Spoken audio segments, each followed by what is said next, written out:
Lonesome rancher found 2 wounded Apache women next day. Their father arrived with a strange offer. The first light of dawn stretched across the dusty plains of New Mexico, painting the horizon with soft streaks of orange and pink. John Miller, a man who had spent most of his life alone on his small ranch, opened the creaky wooden door of his cabin and stepped into the chilly morning air. The wind was sharp, carrying with it the smell of dry grass and the faint scent of the nearby river. His old boots sank slightly into the damp soil as he walked toward the barn, a routine he had followed for years without fail. The ranch, spread over several hundred acres, had always been quiet, almost painfully so, and John had grown accustomed to the stillness. It was a life of hard work and solitude, but he liked it that way. That morning, however, something felt different. As John checked on his cattle, he noticed an unusual disturbance near the edge of the property. Some of the cows were skittish, pawing the ground nervously and mooing in low, anxious tones. He frowned and squinted toward the thorny brush that bordered the pasture. At first he thought it might be a coyote or a stray dog, but then he saw movement, subtle, cautious, almost desperate. Curiosity mixed with concern, and John walked slowly toward the brush, trying not to startle whatever was hiding there. He kept his hands empty, showing he meant no harm. As he got closer, he realized he was not looking at an animal.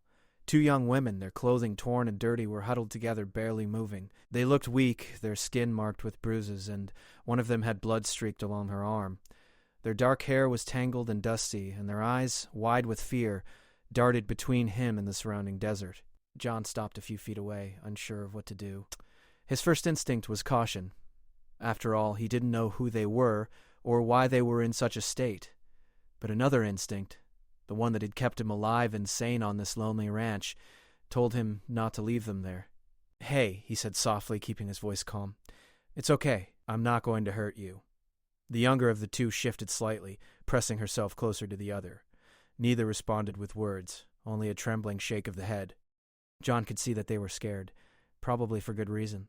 He stepped a little closer, carefully, and offered his hand, not to touch them yet, but as a gesture of peace. "You need help," he said. "I can help." The hesitation lasted only a moment before the older woman spoke, in a quiet, broken voice, her words cautious and wary. No hurt," she said, barely above a whisper. John nodded, understanding her fear.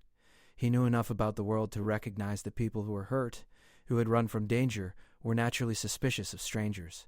Gently, he guided them to his cabin, letting them lead the way through the shallow paths between rocks and thorny bushes. Each step was careful, deliberate, and John made sure to keep his distance, letting them set the pace. He fetched some blankets and water once they were inside, spreading the blankets on the floor to make a soft place for them to sit. The younger woman clutched her knees to her chest, while the older one seemed slightly steadier but equally exhausted. John sat across from them, trying to think of the best way to help without frightening them further. He didn't know their names yet, or why they were here, or what had happened to them, but he felt a deep pull to protect them. The desert was a harsh place, and anyone alone in it, especially in such a vulnerable state, could easily become prey to the dangers that lurked in the shadows. Wild animals, unscrupulous men, or even the unforgiving sun. He brought them some water in small tin cups, and the older woman finally accepted it, trembling as she drank. Her hand shook, and her lips were dry, cracked from the journey or whatever ordeal they had endured. John waited patiently, not pushing them to speak, allowing them to recover enough strength to breathe without panic. Hours passed slowly. The morning sun climbed higher, casting long shadows across the cabin's wooden floor. John worked quietly, fixing a small fire in the stove and preparing some simple food. He knew they couldn't eat much, but he hoped that even a little broth would help. The 2 women kept to themselves, glancing at him from time to time with eyes full of caution and mistrust. But gradually the older woman's gaze softened, a silent acknowledgement that he meant no harm. By midday, their condition seemed to stabilize, though their exhaustion was obvious. John asked simple questions in gentle tones, trying not to overwhelm them. "What's your name?" he asked first. The older one finally spoke, her voice hesitant but steady. "Ahioka," she said. The younger one, after a long pause, whispered, "Sakari." Names meant little at that moment, but they gave him a sense of their identity, and that small human connection made all the difference. Ahioka and Sakari didn't explain much more than that. They seemed to have fled from somewhere, something dangerous, and John respected their silence. He knew some stories were too heavy to share all at once. Instead, he focused on tending their wounds. He cleaned the cuts and bruises as best as he could with the supplies he had. The older woman flinched but didn't pull away. which John took as a sign of trust forming slowly. As the sun began to dip toward the horizon, painting the sky in shades of gold and red, John realized how quiet his life had been before today. The ranch had always been lonely, but now, with 2 lives depending on him, a new sense of responsibility settled over him. He found himself watching the women not just as a duty, but with a protective care he had never known before. Night fell, and with it, a cool breeze drifted through the cabin.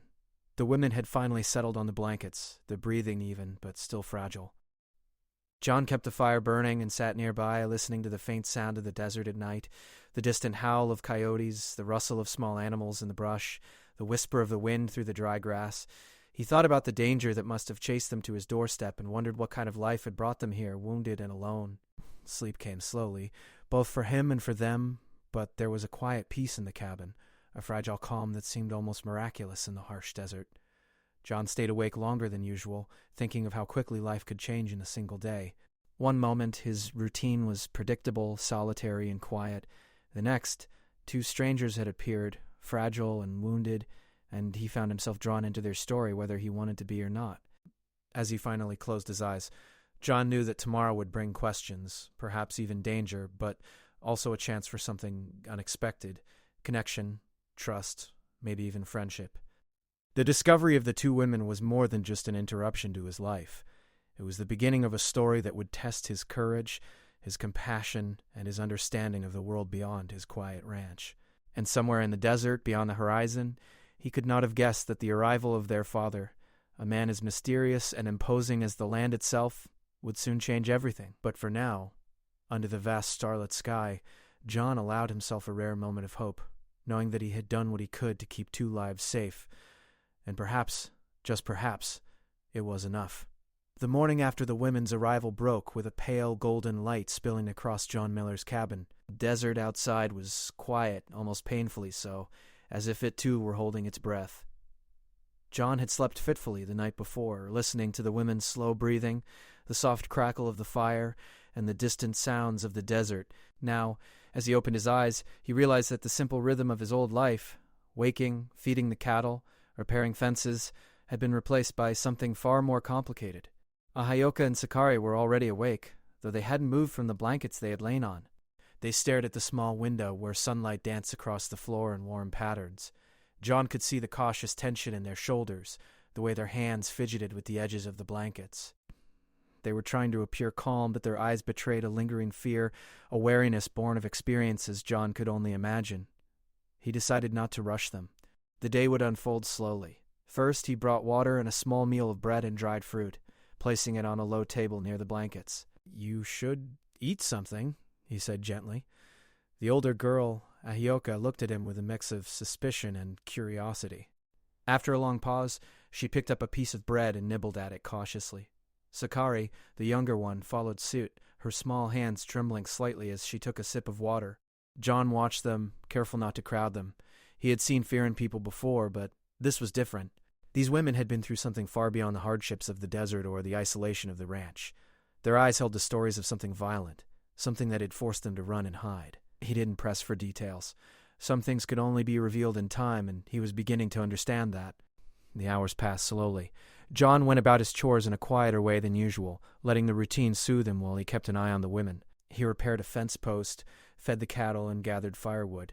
Each task was performed with a steady rhythm, a grounding in the ordinary, while the extraordinary unfolded quietly inside the cabin. The women watched him from time to time, their curiosity growing as they realized he meant no harm. There was still fear, yes, but beneath it, a spark of cautious trust began to form. Finally, as the sun rose higher and the heat began to settle over the desert, John decided to try talking to them again. He chose simple, careful words. "You don't have to tell me everything," he said, sitting on the edge of the blankets. "But I want to help. You're safe here, at least for now." Hayoka's lips pressed together, and she shook her head slightly. John nodded, understanding. Trust was earned, not demanded.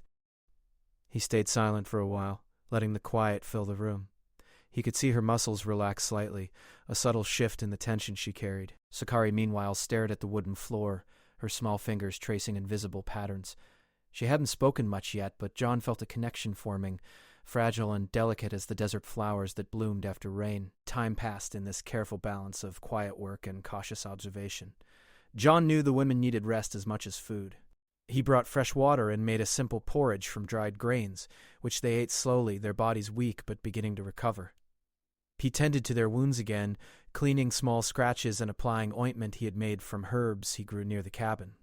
Ahioka flinched once when the cold water touched her arm, but didn't pull away. The act itself was small, but to John it was proof that trust could be built, even in the harshest circumstances. By mid-afternoon, John felt a subtle shift in the atmosphere. The women were less rigid, moving with a little more ease, glancing around the cabin with quiet curiosity. He took this as a sign that they were beginning to feel safe, at least temporarily. Yet, he could sense a lingering shadow of fear that even the warmth of his home could not fully erase. Something had chased them to his doorstep, and that danger had not entirely disappeared. John decided to step outside for a moment, hoping the open air might help the women feel a sense of calm. The desert stretched endlessly before them, a vast canvas of sand, scrub, and distant mountains. The wind carried the scent of sagebrush and dust, familiar and grounding. The women followed him to the small porch, sitting quietly as he leaned against the railing, scanning the horizon. "You're brave," John said softly, breaking the silence. "To come this far, to survive, it takes courage." His words hung in the air, gentle but firm. Ahioka looked at him, a faint flicker of acknowledgement in her eyes. Sakari, still quiet, seemed to absorb every sound and sight, as if committing it all to memory. John felt a strange mix of admiration and protectiveness. These were not just two strangers he had stumbled upon. They were living proof of resilience, determination, and survival against unknown odds, and yet he also knew that he could not keep them forever, that their story was bigger than his small ranch, bigger than the boundaries of his world. As the afternoon wore on, John thought about what might come next. Who had chased them? Why had they been wounded? And what part would he play in the events that were unfolding around them? He did not have answers, but he knew that patience, care, and attention would be the tools he needed to navigate the uncertainty ahead. The women began to speak slowly, their words cautious but deliberate. Hayoka explained that they had been fleeing a conflict, though she did not provide details. Sakari nodded silently, her eyes wide as she listened to her sister. John did not press. He realized that listening, offering quiet support, and allowing them space to feel safe were more important than any questions he could ask. As the sun began to dip below the mountains, casting long shadows across the desert floor, a subtle tension returned. The women had been silent for a long time, and now, looking toward the horizon, John sensed that their past had not finished following them. He stood and walked to the edge of the property, scanning the distant plains for any sign of movement. The desert could hide many things, and he had learned not to trust its emptiness completely. Evening brought a cool breeze rustling the sparse leaves of the desert shrubs. John built a small fire outside, its warmth and light a protective barrier against the encroaching darkness. The women sat near it, their faces illuminated by the flickering flames. For the first time they seemed to relax enough to speak in whispers, sharing fragments of their journey, though always careful not to reveal too much. John listened, responding with gentle nods, understanding glances, and simple reassurances. He realized that his role was not just to provide food or shelter, but to offer a sense of safety, a steady presence in the midst of chaos. The desert night was vast and lonely, but within the small circle of firelight there was a fragile sense of home, however temporary it might be. By the time darkness fully settled over the land, John felt a deep responsibility toward the women. He had not asked for this life of uncertainty and danger, yet here he was, tied to their story by circumstance and compassion. He wondered what the next day would bring, whether danger would follow them, whether answers would come, and whether trust, once begun, could survive the trials ahead. As he prepared to retreat to the cabin for the night, he looked back at the women. They were still near the fire, their faces calm but alert, their eyes reflecting the flickering flames.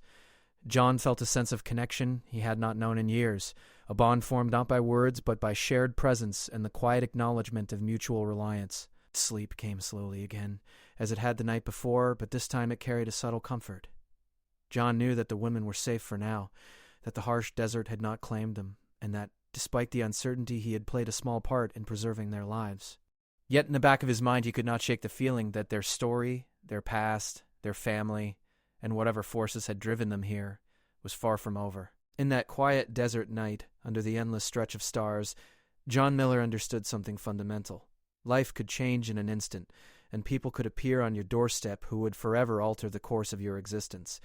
Ioka and Sakari were no longer strangers. They were threads woven into the fabric of his life, fragile but unbreakable. And as the wind whispered through the desert, carrying with it secrets and mysteries John had yet to uncover, he resolved to protect them, to listen, and to face whatever came next with steady resolve. The morning sun had barely risen when John Miller noticed movement at the edge of his property. At first he thought it might be a coyote or a wandering traveler, but as the figure drew closer, he realized it was a man, tall, strong, and purposeful in his stride. His presence was commanding yet calm, and every step he took seemed measured, as though he were carefully observing the land and everyone on it. John instinctively moved toward the cabin, not out of fear, but to make his presence known. Behind him, the two women, Ioka and Sakari, rose from their blankets, their eyes wide with recognition and something deeper. Relief, perhaps, or apprehension.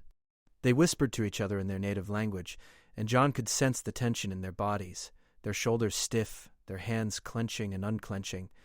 The man stopped at the edge of the clearing. He wore traditional clothing, finely made but practical, suitable for long travel across the harsh desert. His face was marked with lines that spoke of age and experience, yet there was a quiet strength in his eyes. He raised a hand in greeting, and though the gesture was simple, it carried a weight of authority and respect. John stepped forward slowly, keeping his hands visible. "Can I help you?" he asked, his voice steady. The man's English was broken but clear. "I am Dakota," he said, "father of these girls. Ioka, Sakari, they are safe?" The women ran toward him but paused at a cautious distance, as though testing whether their father was truly here. Dakota's eyes softened as he looked at them. He spoke again, this time in their language, and John could hear the relief in their voices, even if he did not understand the words. Slowly they approached him, and for the first time, the tension in the air seemed to ease. John remained still, observing the reunion. He could feel the weight of the moment, the bond between father and daughters, the unspoken history, and the unbroken thread of love that had guided them through whatever danger they had faced. Dakota turned his gaze toward John. "You help them," he said, nodding slightly. "You good man, you save them." John nodded, unsure how much more he could say. "They were hurt," he replied simply. "I helped as best I could." Dakota's eyes studied him carefully, as though weighing the truth of his words. Then he nodded again, slowly, almost imperceptibly. There was an understanding in that gesture, a silent acknowledgement that John's actions had mattered more than words could express. For a few moments there was silence. The desert wind moved across the clearing, carrying the scent of sagebrush and dry earth. Birds called from the distant cliffs, their cries echoing in the still air. Then Dakota spoke, his tone serious, measured. "Danger is not gone. They are not safe yet." John felt a tightening in his chest. He had hoped the arrival of their father might mark the end of their immediate troubles, but the weight of Dakota's words made it clear that the danger they had fled was still very real. "What do you mean?" he asked carefully. Dakota hesitated, then took a deep breath. "Artifact stolen. Tribe needs it. Dangerous men, if taken, bring harm. I ask help. You help girls safe. You safe too." His English was sparse but direct. He spoke with a calm authority that left no room for argument. John blinked, trying to understand. An artifact? Dangerous men? And now he was being asked to become involved in something far beyond his simple ranch life? He glanced at Ioka and Sakari. Fear and uncertainty in their eyes mirrored his own questions, but beneath it, he sensed trust.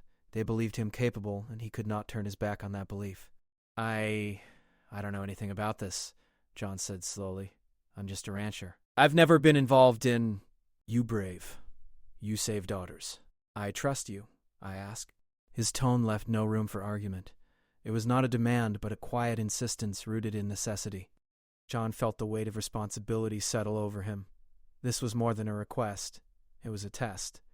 A call to step into a world he had never imagined. He looked at the women again. Ioka's eyes met his, and for a moment there was a silent conversation between them. She nodded slightly, and in that small gesture, John understood that they needed him to say yes, that their safety now depended on him. Sakari, still young but remarkably perceptive, watched him closely, her small hand gripping her sister's. John took a deep breath. "All right," he said finally. "I'll help. But I need to know everything. What is this artifact? Who has it, and how far do you want me to go?"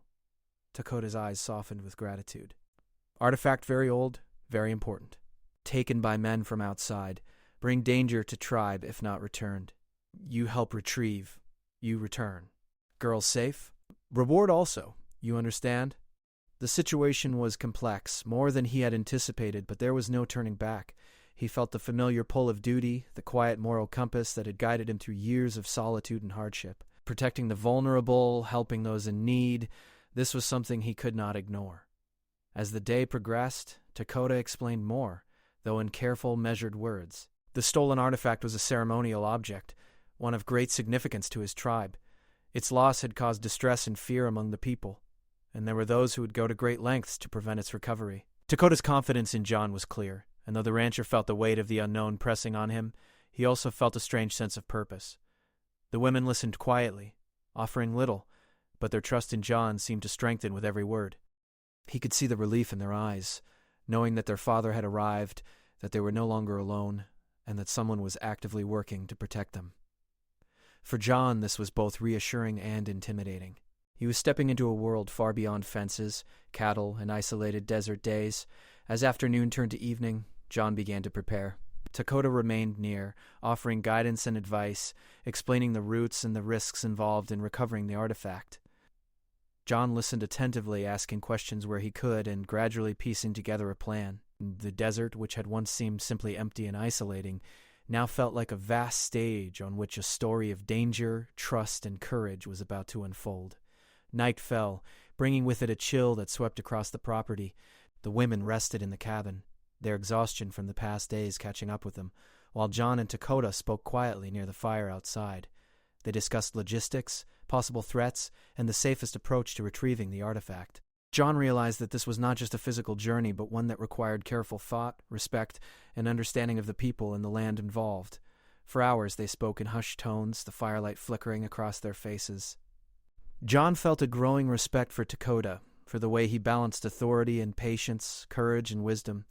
Here was a man who carried the weight of his people's history and safety, and yet approached the situation with calm determination. It was a lesson in leadership, in strength tempered by care, and John found himself learning from it even as he prepared to act. By the time the fire burned low and the first stars appeared in the sky, John knew that the next day would be the true beginning of this unexpected adventure. He had committed to helping Dakota retrieve the artifact, protect Ahioka and Sakari, and navigate a world that was unfamiliar and dangerous. There was no turning back, no retreat into the quiet life he had once known. The desert night seemed to hum with anticipation, as though it too understood that the course of their lives had changed forever. As he finally retired to the cabin, John glanced at the two women sleeping quietly under the blankets. They were safe for now, and he had kept his word. But the knowledge that danger was still out there, that the path ahead would be difficult and uncertain, weighed heavily on him. He lay awake for hours, listening to the wind in the desert and thinking of the strange, compelling offer Dakota had made. It was more than a request for help. It was an invitation into a world of trust, courage, and responsibility, one that would test him in ways he could not yet imagine. And as he finally drifted into a restless sleep, the desert whispered around him, carrying the promise of challenges to come, the presence of unseen dangers, and the quiet knowledge that in the days ahead, John Miller would be called upon to do far more than he had ever done in his quiet, solitary life. He would step into the unknown, guided by a sense of duty, loyalty, and the fragile but unbreakable bond forming between him, the women, and their enigmatic, determined father.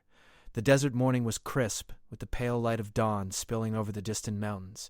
John Miller stepped outside, feeling the familiar chill of the early air mixed with the excitement of the day ahead. Today, the journey would begin. Dakota was already up, checking the pack animals and supplies, his movements calm but purposeful. Ahioka and Sakari were quiet but alert, their faces showing a mixture of anticipation and anxiety. The small cabin, which had felt like a safe haven, now seemed like the starting point of something much bigger than any of them had imagined.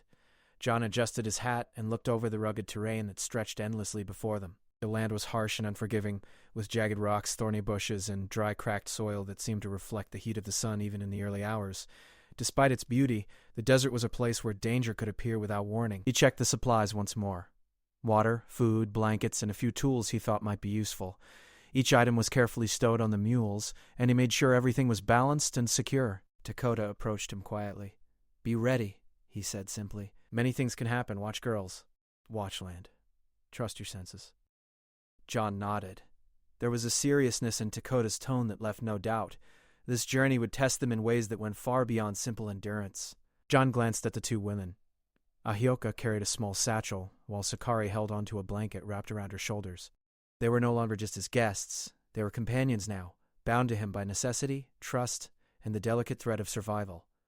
The first few hours of the trek were relatively calm. The mules moved steadily along the winding paths, carefully stepping over rocks and sand. The women walked beside John, their steps careful and deliberate, while Dakota scouted ahead, his sharp eyes scanning the horizon for any signs of danger. Birds called from distant cliffs, and the desert wind whispered across the sand, carrying with it the faint scent of sagebrush. John felt a mixture of exhilaration and tension. Every movement, every sound, seemed magnified in the stillness of the desert. As they continued, John began to notice small details in the landscape, tracks of animals, broken branches, and faint paths that suggested the presence of other people. His mind, trained by years of solitary ranch life, quickly adapted to the new vigilance required. Dakota moved silently, a few steps ahead, pointing occasionally to subtle marks on the ground. "They follow us," he said softly, and John understood immediately that the danger was real. By mid-morning, the heat began to rise, and the desert became more challenging. The sun burned down, and John could feel sweat soaking through his shirt. He offered water to the women, and they accepted cautiously, understanding the importance of staying hydrated. Dakota did not speak much, his focus on the path ahead absolute. John admired the quiet determination of this man, whose presence seemed to steady everyone around him, including the two young women who were still adjusting to the sudden upheaval in their lives. The first real obstacle came in the form of a narrow canyon, the walls rising sharply on either side. The path was uneven and treacherous, with loose rocks that shifted underfoot. John led the mules carefully, testing each step before moving forward. Dakota guided the women, showing them where to place their feet to avoid slipping. Sakari's small hand gripped Ahioka's arm, and Ahioka's hand rested lightly on the pack mule for balance. John felt a surge of protectiveness as he watched them navigate the danger, realizing how fragile yet resilient they were. They paused at the top of the canyon to rest and catch their breath. The view below was breathtaking, with the desert stretching endlessly into the distance, a tapestry of gold, brown, and muted green. The wind carried the faint scent of distant water, and for a moment the harshness of the desert felt less threatening. John took a deep breath, feeling the weight of responsibility settle on his shoulders even more firmly. They were counting on him, and he could not let them down. As they descended into the canyon, the air grew cooler and shadows stretched across the rocky walls. John moved cautiously, helping the women over the rough patches, offering his arm when necessary. Dakota stayed slightly ahead, alert to any movement. For a while the journey was quiet, the only sounds being the soft clatter of the mules' hooves and the occasional cry of a bird overhead. Suddenly a noise echoed through the canyon, a sharp, deliberate sound that made John's heart jump. Dakota's eyes narrowed. He gestured for silence and motioned for everyone to crouch behind a large rock. John and the women followed, pressing themselves against the stone and holding their breath. Through a narrow opening in the canyon they saw movement, a small group of men riding swiftly on horses, scanning the landscape. John realized immediately that they were the ones Dakota had warned about. These were the men who had taken the artifact, and their presence confirmed the danger that had been quietly following them. The group waited, tense but silent, as the riders passed within sight. John could feel his pulse racing. The women clutched each other, their earlier confidence replaced by fear. Dakota's hand rested lightly on John's shoulder, a gesture of reassurance and silent command. "We wait," he whispered. "We do not fight yet. Watch and learn." John understood. Patience was as important as courage in this land, and rushing into action could have catastrophic consequences. Hours passed as they moved carefully, using the terrain for cover and guidance. The women became quieter, focusing on following John and Dakota's instructions. John felt a growing sense of camaraderie with them, a shared understanding that they were in this together, bound by necessity and trust. He marveled at their resilience, their ability to endure fear without giving in to panic, and he felt a protective determination that went beyond mere responsibility. By late afternoon, they reached a plateau overlooking a small valley. From this vantage point, John could see the distant figures of men moving near a rocky outcrop. Dakota crouched beside him, pointing silently to their location. The artifact must be somewhere nearby. John felt a mixture of excitement and apprehension. This was the moment when careful observation and quiet strategy would determine the outcome. Dakota spoke softly to the women, explaining what they needed to do. Ahioka and Sakari listened intently, their faces serious, understanding the gravity of the situation. John felt a surge of respect for their courage. Despite their youth and recent trauma, they were learning quickly, adapting to the challenges of the desert and trusting in his guidance. As the sun dipped toward the horizon, the shadows lengthening across the valley, John realized that this journey was more than a physical challenge. It was a test of patience, courage, and trust. Each step, each decision carried weight. He had never been involved in anything like this before, yet he felt an unexpected clarity, a sense that he was exactly where he needed to be, at exactly the right moment. Night fell, bringing a cool breeze that swept across the plateau. The group set up a small camp, the firelight flickering softly in the darkness. John prepared a simple meal, sharing it quietly with the women. Dakota remained alert, his eyes scanning the surrounding terrain. The desert night was alive with sounds, distant calls of nocturnal animals, the whisper of wind through the rocks, and the subtle rustle of leaves. John felt both tension and peace, understanding that vigilance was necessary, but so was rest. As the fire burned low and the women drifted off to sleep, John and Dakota spoke quietly about the next day. Plans were made, strategies discussed, and contingencies considered. John realized that the journey to recover the artifact was as much about intelligence and patience as it was about strength or courage. He felt a deep respect for Dakota's wisdom and a growing confidence in his own ability to navigate the challenges ahead. Before retiring for the night, John gazed out over the valley, the moon casting silver light across the rugged terrain. The journey had already tested him in ways he had not anticipated, physically, mentally, and emotionally, but he also knew that the women's safety, the recovery of the artifact, and the fulfillment of his promise to Dakota depended on his resolve. He was no longer just a rancher, he was a protector, a guide, and a companion on a journey that would change all of their lives. And as the desert night deepened, John felt a quiet determination settle within him. Whatever challenges awaited, whatever dangers lurked in the shadows, he would face them with courage, patience, and unwavering commitment. The journey to recover the artifact had begun, and there was no turning back. The desert, vast and unpredictable, would test them all. But together, John, Ahioka, Sakari, and Dakota would navigate its trials, one careful step at a time. The morning air was crisp and clear as John Miller and the small group prepared for the final stage of their journey. The desert stretched endlessly before them, the rising sun casting long shadows across the rugged terrain. John checked the mules and supplies carefully, making sure everything was secure. Dakota moved with quiet confidence, scanning the horizon for signs of danger. Ahioka and Sakari, though tired from the previous day's trek, were alert and ready. There was a mixture of determination and nervous anticipation in the air, each of them aware that today could change everything. As they approached the rocky outcrop where Dakota had spotted the men the day before, John felt his pulse quicken. The artifact was close, and with it came both danger and the hope of completing the mission. The group moved slowly, carefully using the natural cover of rocks and sparse desert shrubs. Every step was deliberate, every sound measured. John's mind was alert, remembering Dakota's instructions to trust his senses and remain patient. The men who had taken the artifact were nearby, but their exact position was unknown. One wrong move could alert them. They paused at a ridge overlooking the valley below. Through the binoculars Dakota had brought, John could see the glint of sunlight on metal, a small group of men moving among the rocks. Their movements were methodical, and it was clear they were guarding something. John felt a mix of fear and resolve. He glanced at Ahioka and Sakari, who watched him quietly, their expressions serious but trusting. He gave them a small nod, a silent signal that they were safe for now, and that he would lead them carefully through this final challenge. Dakota spoke softly, outlining the plan one last time. "We move slowly. Stay hidden. Watch. Take artifact. Return. No rash action. Patience wins." John nodded, appreciating the calm authority in Dakota's voice.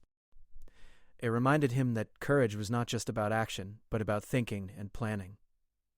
The group crouched low and began their careful descent into the valley, using rocks and shadows for cover. The men below remained unaware of their approach, focused entirely on guarding the small crate they had brought with them. John's heart pounded as they neared the men. Every sound, the crunch of gravel, the whisper of the wind through the rocks, felt amplified. He motioned to the women to stay behind a large boulder, keeping them out of sight while he and Dakota crept closer to the artifact. Dakota moved with a grace that John could only admire, silent, steady, and confident. John followed, trying to match his calm, even as fear and adrenaline surged through his veins. Finally, they reached the base of the outcrop. The crate containing the artifact was visible, and John could see the careful watch the men kept over it. He realized that brute force would not work. This required strategy. Dakota whispered instructions in their shared language, and John understood immediately. They would create a small diversion to draw the men away, giving them the opportunity to retrieve the artifact without a direct confrontation. John and Dakota moved quickly, gathering a few loose rocks and small sticks. With a careful toss, they created the sound of movement behind the men. The guards turned instinctively, moving toward the noise. In that moment, John dashed forward, heart racing, and lifted the crate. It was heavier than he expected, but the determination to succeed and protect the women gave him strength. Dakota followed, helping to secure the artifact. The men realized too late what had happened. Shouts echoed across the valley as they spun around, but John and Dakota had already moved to higher ground, using the rocks for cover. The women, hidden and watching, let out a quiet sigh of relief as they saw the artifact secured. John's arms ached from holding the crate, but the sight of Ioka and Sakari safe and unharmed gave him renewed energy. They had succeeded in the first critical step, retrieving the artifact without anyone being hurt. The group did not pause to celebrate. They knew the men could regroup and pursue them, and the desert offered both risk and protection. They moved swiftly but cautiously, retracing part of their journey, using the terrain to their advantage. Dakota guided them expertly, pointing out hidden paths and natural barriers that would slow any pursuers. John followed closely, ensuring that Ahioka and Sakari stayed close and safe. Hours passed as they navigated the rugged landscape. The sun climbed high and the heat became intense, but the group pressed on, driven by the urgency of their mission and the desire to return safely to the tribe. John marveled at the women's endurance. Despite their youth and recent trauma, they moved with determination, understanding the importance of every careful step, felt an overwhelming respect and protective affection for them, realizing that their trust in him had grown into something strong and unbreakable. As afternoon approached, the group finally reached a small oasis, an unexpected pocket of water and shade amidst the harsh desert. They paused to rest and refresh themselves. Dakota carefully checked the crate, ensuring that the artifact was intact. The women drank water cautiously, their faces showing relief and a quiet sense of accomplishment. John allowed himself a brief moment to breathe, feeling the weight of tension slowly lift. The most dangerous part of the mission was behind them, though they were not yet fully safe. Dakota spoke softly, his voice calm but firm. "We are close. Tribe near. Keep moving." John nodded. He understood that patience and caution were still necessary, even with the artifact secured. They continued their journey, moving steadily toward the distant ridge that marked the edge of the tribal land. The landscape gradually changed, from harsh desert to areas dotted with sparse trees and small streams. The air felt cooler, the scent of vegetation mixing with the earthiness of the desert. As evening fell, they could see the flicker of fires in the distance, the welcoming signs of the tribe. Ahioka and Sakari's faces lit up with relief and joy. John felt a swell of pride and satisfaction, knowing that their journey was nearing its end and that the women would soon be safe among their people. Dakota moved forward, leading the group confidently, and John felt a sense of admiration for his skill and calm authority. Finally, they reached the tribal camp. The women ran toward their family members, who embraced them with tears of relief and joy. John stood back, allowing the reunion to unfold, feeling a mixture of happiness and humility. Dakota approached him, placing a hand on his shoulder. "You helped. You protected. You brave. Girls safe. Tribe grateful." John nodded, touched by the simple sincerity in Dakota's words. The gratitude in the air was palpable, a powerful reminder of the importance of trust, courage, and compassion. The artifact was returned to its rightful place in the tribe, where it would remain safe and honored. John observed the careful rituals and respectful gestures surrounding its return. He felt a deep sense of fulfillment, knowing that their efforts had preserved not just a valuable object, but the traditions and safety of a people. The women were safe, the tribe was whole again, and he had played a vital part in the outcome. As night fell, the campfires casting warm light across the gathering, Dakota invited John to sit with him. "You risked much. You showed courage. Tribe thanks you," he said. John smiled, feeling a profound sense of connection with the people around him. He had come to the desert as a solitary rancher, unprepared for the challenges and responsibilities that would fall upon him. Now, he felt a sense of purpose and belonging he had never known before. Ahioka and Sakari came to sit nearby, their eyes shining with gratitude and trust. John felt a quiet bond with them, forged through shared danger, trust, and compassion. For the first time in years, he felt truly part of something larger than himself. The desert night was filled with stories, laughter, and quiet reflections, a sharp contrast to the tension and fear of the previous days. Dakota spoke again, his voice calm and measured. You helped. You changed path. You, not just rancher now. You part of story. John nodded, understanding the depth of the words. He had indeed changed.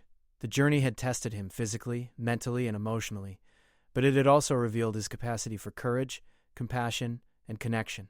As the fires burned low and the stars appeared overhead, John reflected on the events of the past days, the discovery of the wounded women, the arrival of their father, the perilous journey to recover the artifact. It had all led to this moment of resolution. The danger had passed, the women were safe, and he had proven to himself that he could rise to challenges far beyond the quiet life he had once known. In the days that followed, John continued to stay with the tribe for a short while, helping where he could and learning from them. He observed their traditions, their respect for the land, and their deep connection to each other. He realized that the desert, which had once felt empty and isolating, was filled with life, strength, and resilience. He had been given a glimpse into a world he never would have known, and it had left an indelible mark on him. Eventually, it was time to return to his ranch. John said farewell to Dakota, Ahioka, and Sakari, feeling a mixture of sadness and gratitude. He had come to the desert expecting solitude and routine, but he left with something far more valuable, a sense of purpose, trust, and connection that would stay with him forever. As he rode back across the plains toward his cabin, he glanced at the horizon, knowing that life could change in a single day, and that courage, compassion, and trust were the forces that shaped those changes. And in the quiet of the desert, under the endless sky, John Miller felt a sense of fulfillment and peace. The journey had tested him in ways he never expected, but it had also brought him closer to the truth that even in the harshest places, human kindness, bravery, and connection could create miracles. The women were safe, the artifact restored, and a bond had been formed that would endure beyond the desert, beyond the trials, and into the rest of their lives.